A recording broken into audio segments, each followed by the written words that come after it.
Ito mga idol, ang sarap ng overload na candy ni Canegro talaga. Ayan, first time mo matikman to mga idol. Ang sarap sa halagang 15 pesos lang. Yung mga napapadaan dito sa harap ng SM Tarlac. Ayan, gusto nyo magpalamig. Summer na, Canegro. Ayun, nahabol niya yung mga jeep na dumadaan dito si Canegro. Pinabenta niya ng mga candy.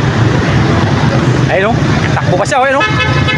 Makarami. Ganito lang po yung trabaho Ano natin. idol, maghapon maubos yan maghapon idol. Mga 400 PS idol, 300.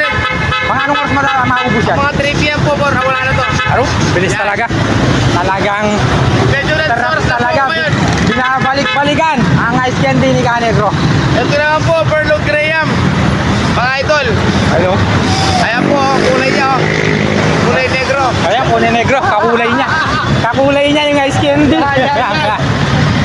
Ayan. Shoutout po sa lahat ng mga content creator. Tulungan po natin siya. Si Budak TV. Ayan, buti lang Ayan, siya. shoutout po sila mga kaibigan. Shoutout po sa lahat ng mga content creator at Relax City. Ayan. Ayan, lalong-lalo na po sa mga talagang matulungin dyan. Baka naman, oh. Baka naman po mga idol. Oh, baka naman daw. Oh, kaibigan. I like all. Pag napadaan ka dito, bigyan mo ng long sleeve si Canegro. No? Nangingitim na si Canegro eh. Para bubuti.